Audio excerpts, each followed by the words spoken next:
Monsieur Brando, bonjour. Merci de nous accueillir au domaine du château de Fontcreuse. On est content d'être reçu par vous pour que vous nous présentiez un petit peu pour commencer l'appellation Cassis, pour que nos internautes puissent avoir un peu une idée de l'appellation, qui est quand même une appellation qui est très vieille, née en 1936 et qui n'est pas très connue peut-être de nos internautes. Donc si vous pouvez nous en dire quelques petits mots, ça serait super. Alors, vous avez rappelé qu'elle est née en 1936, bien que le vignoble soit antérieur à Francis, bien sûr. Oui. Je voudrais rappeler que l'INAO n'existe depuis 35 ans. Les Cassina ont souhaité très rapidement rejoindre la grande famille des appellations d'origine contrôlée, puisque l'INAO est créé en 35, Cassis appellation 36 de grand sur le dossier, et Cassis était donc une des toutes premières appellations d'origine contrôlée de France. Ça, c'est sa première particularité, cette volonté de rejoindre un esprit hautement qualitatif, un esprit hautement spécialisé, terroir. Et si on parle du terroir, Cassis est une appellation qui n'est que sur une seule commune. Oui, c'est ça, une seule commune. Une seule commune, uniquement que Cassis. Donc on est vraiment dans le sein du terroir, l'esprit même de l'appellation d'origine contrôlée, ce grand cirque que vous avez autour de vous, qui fait que Cassis est là et pas ailleurs. Hein. Donc, certaines appellations très typées, certaines sont voisines, sont sur 8 à 9 communes, nos voisins sont sur 9 communes, nous sommes sur une commune. C'est relativement très important. Donc c'est très concentré. Très concentré. Oui. Et au niveau surface, on est... Alors au niveau surface, c'est une appellation qui n'est pas très importante, puisqu'aujourd'hui il y a 210 hectares en culture. Et on peut dire approximativement que l'on produit 7500 hectos, ce qui fait 1 million de bouteilles. Donc c'est important sans l'être. C'est une appellation importante pour le village de Cassis.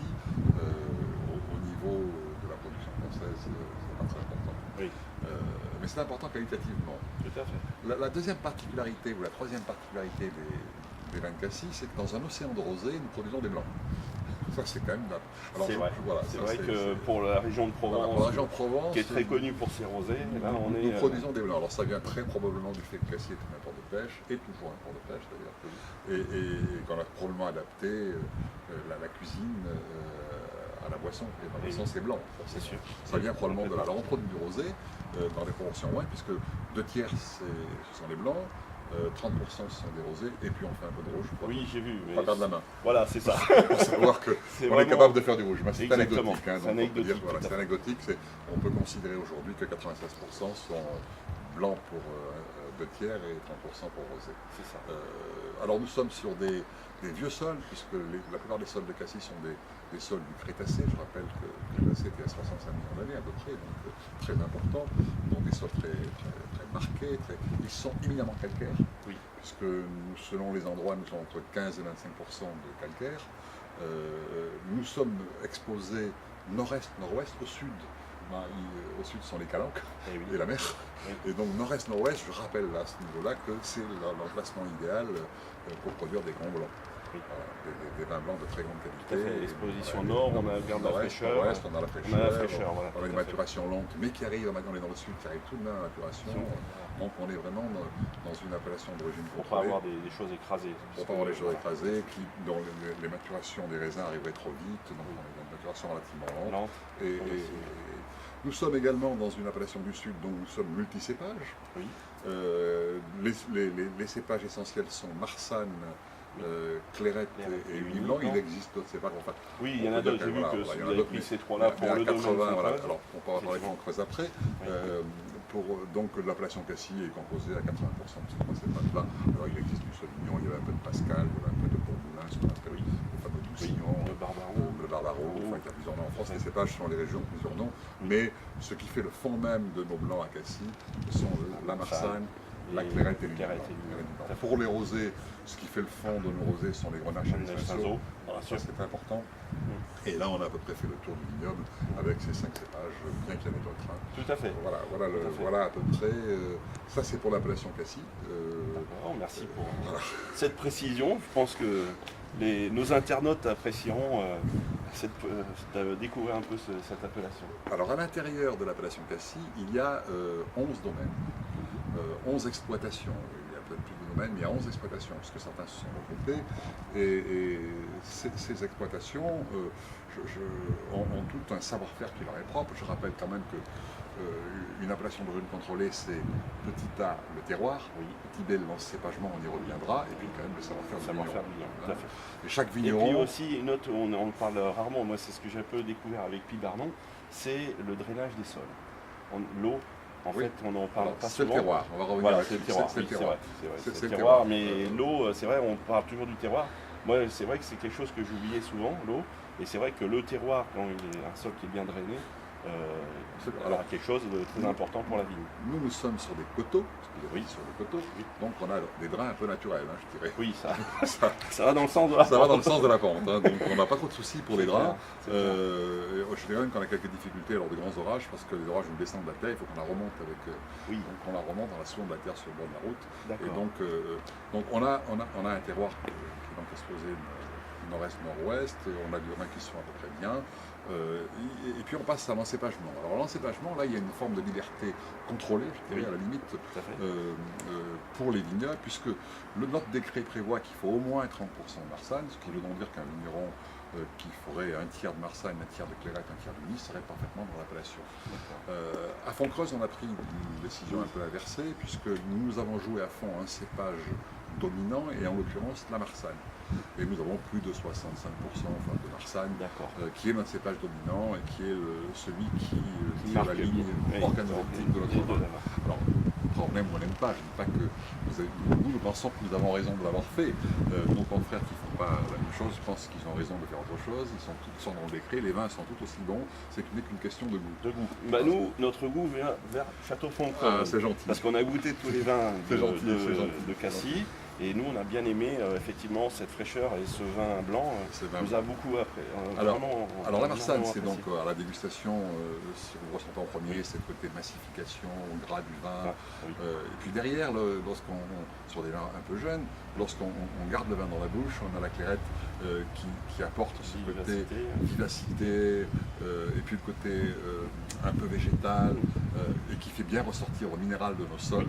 Ça nous paraît très très important aussi. Oui, la minéralité. Et puis alors derrière il y a l'Uni Blanc qui est le cépage qui apporte la structure du vin puisqu'il fournit de l'acidité, c'est le squelette du vin.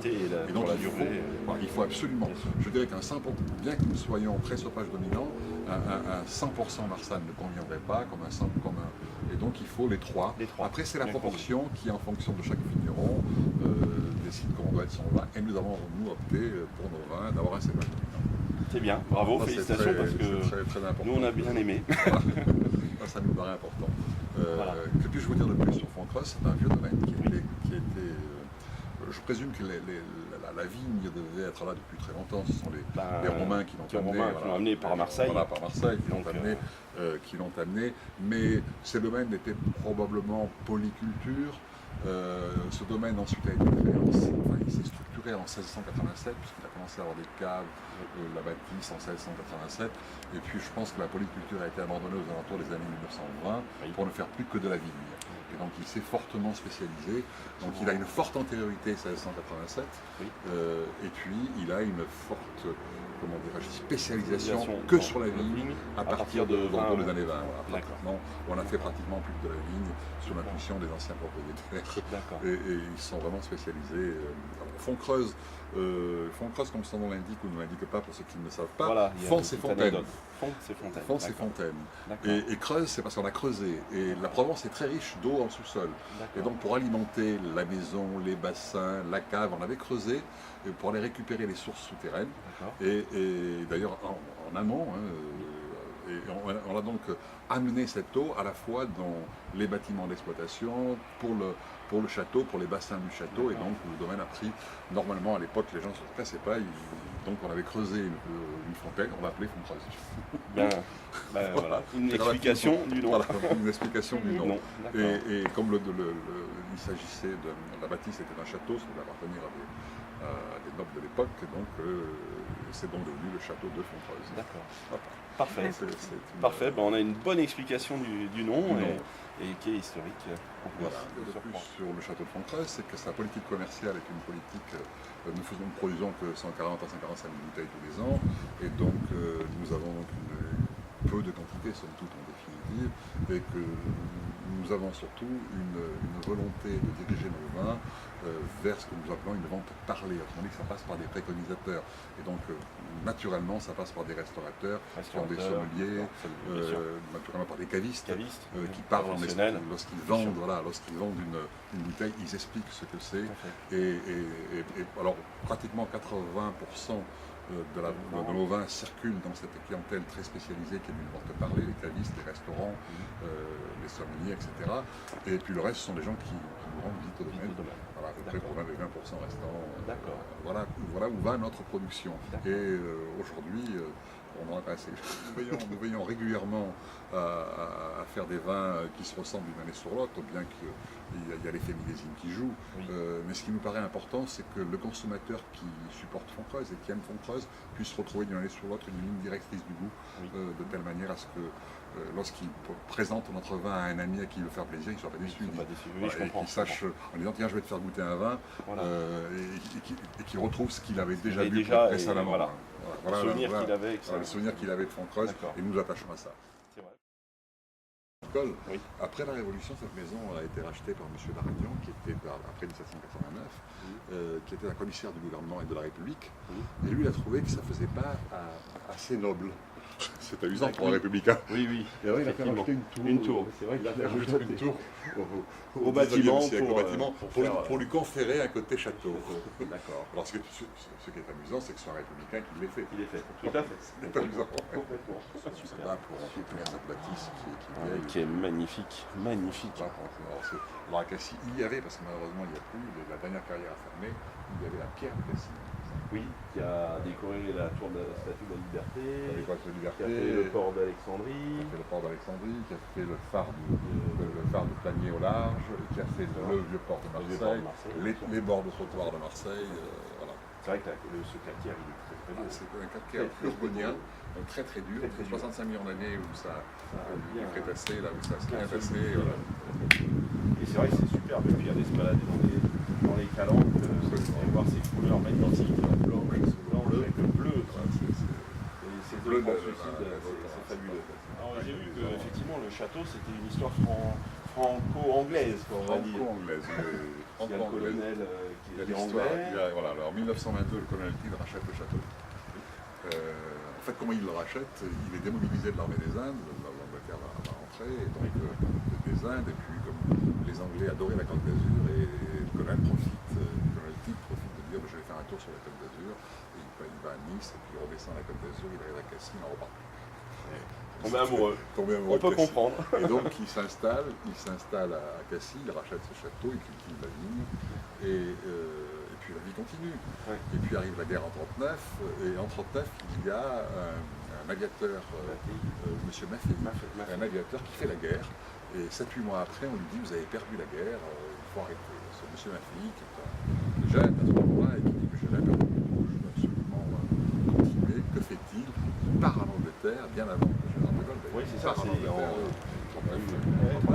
et il va s'enrôler dans la Royal Air Force. Alors les Anglais lui expliquent qu'ils ne sont pas encore tout à fait en guerre. Il dit oui, moi je suis le pilote, je veux me battre. Il ferme les yeux, il dit vous êtes partie de l'armée française, il ferme les yeux et il l'enrôle. C'est extraordinaire, c'est génial. Il l'enrôle, il fait toute la guerre. Il est même tombé à Berlin, en Russie. Il revient en Angleterre et la guerre se termine. Et il dit je rentre chez moi. Et puis on lui dit non, pas du tout, vous n'allez pas déserter 2 fois, vous avez signé 10 pour 10 ans. Et donc il reste sur le 49. Et là il reste sur le 49. Et là, là il rencontre une Anglaise, il se marie. En 49, il décide quand même qu'il va quitter la Royal Force. Il rentre. Et en 49, il n'y a pas beaucoup de gens qui parlent anglais. Et naturellement, comme le colonel est toujours installé ici, il est en fin de parcours. Et Madame Maffei fréquente le colonel. Pendant que M. Maffei travaille pour Air France à bord des Breguet, il fait le pilote. Et puis un jour, le colonel lui dit écoutez, moi je connais peu de gens ici, en définitive, je vais m'arrêter, voulez-vous reprendre le domaine? Et M. Maffei reprend le domaine en 5 ans. Et après, vous avez donc. Alors j'étais un autre domaine qui était dans le Var, qui produisait des Côtes de Provence. Et puis pour distribuer, de Provence on en produit beaucoup plus, pour distribuer des Côtes de Provence, j'avais une société de distribution qui m'appartenait. Et pour nourrir ma société de distribution, j'ai essayé de vendre également le vin produit par d'autres producteurs, et notamment le château de Fontcreuse. Et donc j'achetais la production du château de Fontcreuse pour le distribuer. Et je disais toujours à M. Maffei, le jour où vous allez vous arrêter, vendez-moi le domaine. Parce que il m'a dit, il n'y a aucun problème, puisque c'est vous qui vendez le vin, donc le jour où je m'arrêterai, je vous vendrai le domaine. Et en 87, il m'a vendu le domaine. Il a tenu parole. Ah, il a tenu parole, oui, il a tenu parole. Très très bien. C'est très beau choix. Très beau choix. Il a tenu parole. Et en 87, on a racheté ce domaine, alors qu'on le distribuait depuis 70. Donc je m'occupe de Fontcreuse depuis 1900, mais j'en étais pas le propriétaire. En 87, je n'étais que le distributeur commercial.